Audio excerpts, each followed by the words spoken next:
The big game is fast approaching, but wait, you still haven't got your tickets. You've spent hours searching, but you're still confused about ticket prices. Time to stop searching. Visit ticketcompare.com. We compare ticket prices for all the popular leagues and tournaments for you. We work only with the most trustworthy sites, so you can have peace of mind when buying your tickets. Compare prices, buy tickets, get to the game. Ticketcompare.com. Buying tickets made simple.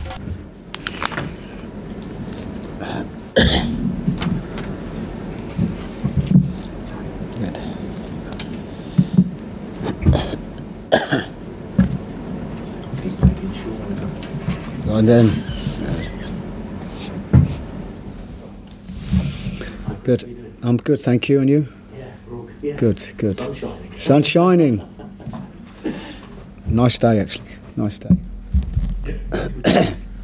Chris, if I may, can I just start off with something away from Brighton? Just your reaction, probably to, I suppose in football, it's the worst kept secret in the world that City were going to win the title, but just your reaction to maybe how they've gone about it this year, how they've achieved it, how they've played, what they've been like to play against. Well, we've only played them once, and I think we at the time thought it was a bad time to play them. The first game of the season, they'd had a great pre-season, and then probably as the season went on, we perhaps realised it wasn't a bad time to play them before they got into a real rhythm in their game. But I think probably I'll just add on to a lot of what's been said about them already. I think they've been absolutely outstanding.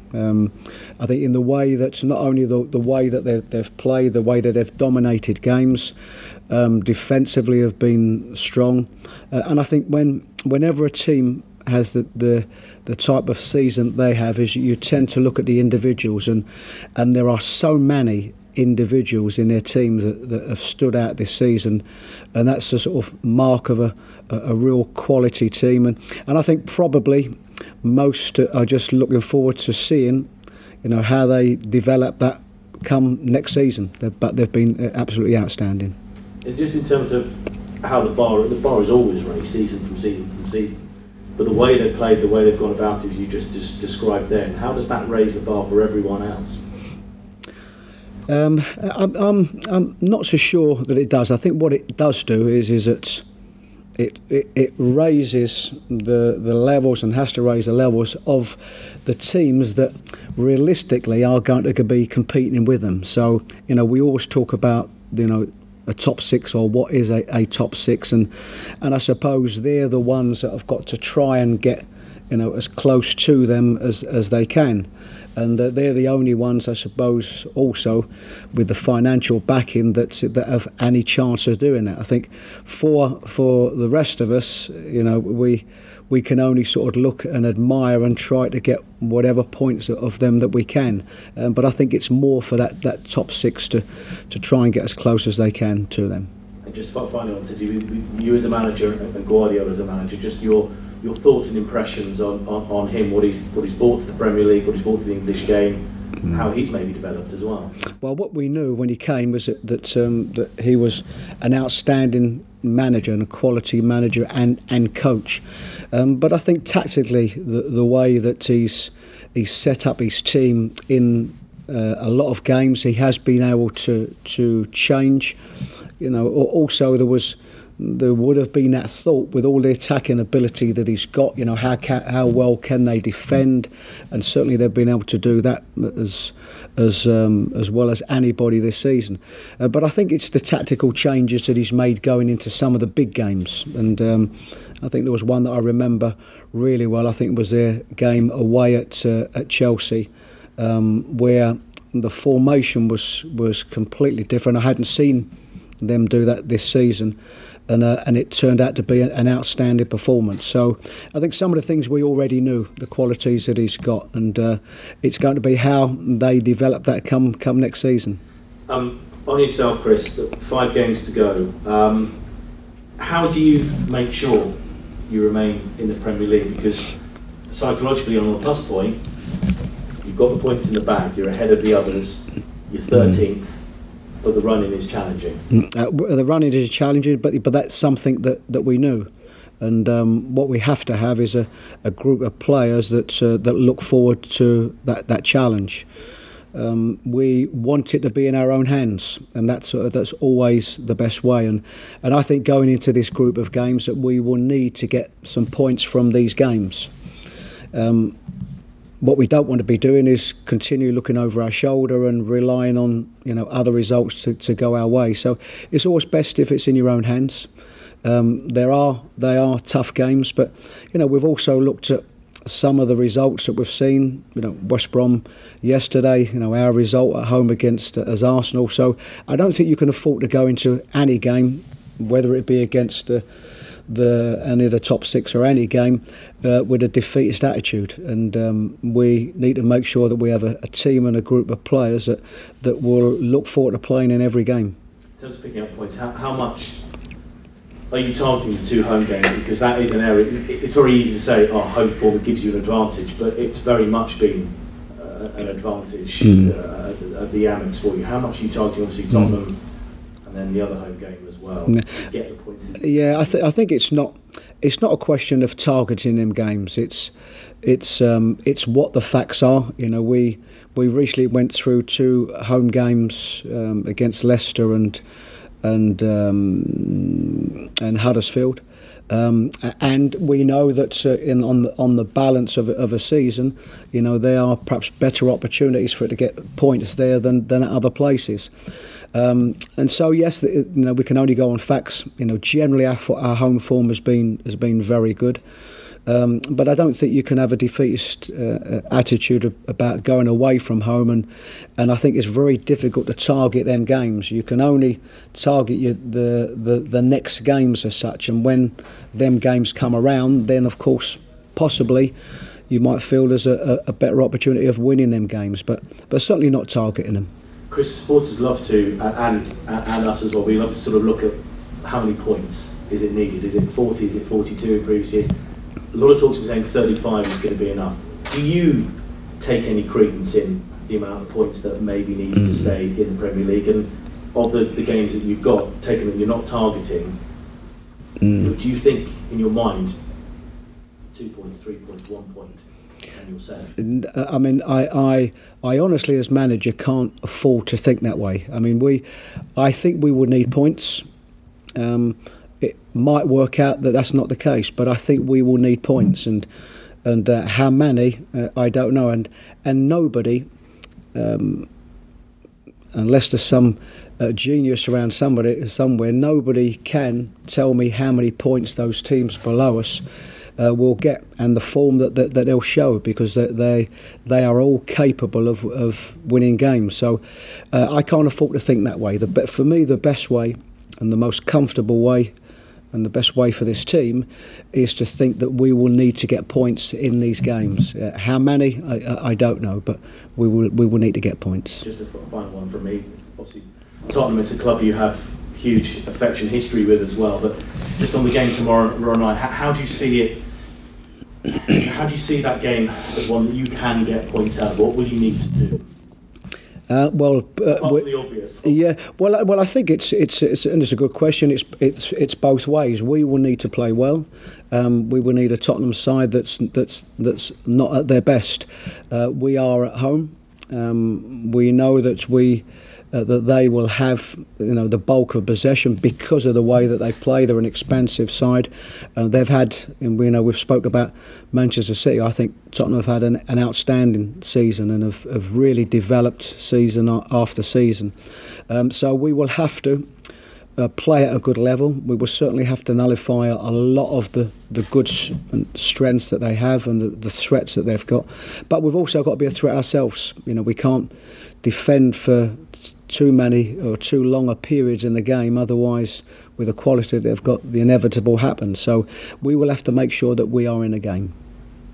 Chris, in the Palace game, it was evident from both teams that there were mistakes that led to goals, and certainly with the set piece defending. Do you feel that what's at stake was starting to be felt by your players? Generally, no, I would say, but it was an unusual game for us, I must admit, and probably for Palace as well. And Palace would have probably looked at it if we had taken one of the very good chances we had in the second half, we could have come out with something, and they would have been perhaps kicking themselves at having scored 3 goals in a first half period that they don't win the game. No, that hasn't been the case, I think, with us. I think, generally, if we've lost out, it's not been through too bad a performance or too many mistakes. So I think for us, we've got to make sure that, certainly as regards the goals that we conceded, that hasn't set us back too much. It's another game, and we've got to get back on track. And for us, generally, it's about being as solid as we can and showing the qualities that we've got. You spoke about timing with Manchester City at the start, and whether it was a good time or bad time, and obviously hindsight's a beautiful thing. But what you do know about Spurs is that they have got this semi-final in the FA Cup on the horizon. So do you think there's going to be an element of distraction for Pochettino going into this match? No, I don't. I think with a club like Tottenham and where they are at the moment and the aspirations that they have, they still have the ability to finish in second place, and I would imagine that's very much high on their list of priorities. Of course, it's a very, very big game over the weekend. But what you find with the top 6 clubs and those that are in most of the cup competitions is that they're used to any rotation that they have. They're used to playing the 2 games a week and the squad that they've got, and they have players that can play in all of the games. So no, I don't think it will be a distraction. I think they'll focus very much on tomorrow night, and then the cup game once tomorrow's out of the way. Looking at the final running, you've got Spurs, Manchester United, Manchester City, Liverpool. Is there any part of this football club that's feeling slightly daunted by that prospect? No, only because we can't afford to be, and what we have done over a season so far, I think we've handled the season reasonably well so far. And of course, if we had a choice of evening the fixtures out, then that would have been the case. But this is what it is. This club have tried hard and waited a long time to get in this division. And playing against the quality of what we're going to play against in these last group of games very much comes with the territory. And what we need to do is take into these games where we are in this league. And for long parts of this season so far, we've managed to stay in a healthy position in the league, and we've got to take our strengths from that. Because that's the only way that you have to be able to look at it. Final one from me. The narrative over the title, it was always going to happen, but it has now been confirmed. And it was confirmed actually not on a match day for Manchester City, but by watching results of other teams. The narrative now, do you think it is going to be this relegation fight? It's always been so competitive throughout this season, and is this what's going to potentially keep all Premier League fans around the world gripped on the edge of their seat? Yes, I do, and I think the reason for that, I think, is because it's been for a while now. Probably with Manchester City winning last night for a good while now, it hasn't been a surprise. What I think the fight will be at the top is, of course, them Champions League places and who's going to finish in just outside that. But I think as regards a group of teams that are at the other end of the table, I think that's been quite compelling for a lot of people for a good while. And yes, I do. I think that will go right the way through to the end. Can I just quickly, just before to ask about Harry Kane, if possible. Sorry. Just how impressed you've been with this season, and also the desire of somebody that's clearly maybe injured to desire to get on a pitch, just try and get more goals, maybe catch Salah, who knows. Just how impressed have you been by Harry Kane's efforts? Well, I think probably along with everybody else, hugely impressed. I've known of Harry's abilities for long before he got into the first team, and I think what Tottenham Hotspur have done incredibly well, have developed him as a player, but I think mostly it is down to him, you know, how he's developed his movement. He's always been a top-class finisher with both feet, but the movement that he's shown in these recent years, I think is testament to the work that he's put into the game. And as you see, he always plays. He has an injury, and he very quickly comes back from that injury. And I think it's not just about scoring goals for him. I think he just generally wants to be on that football pitch and play as many games as possible. And he very rarely misses games.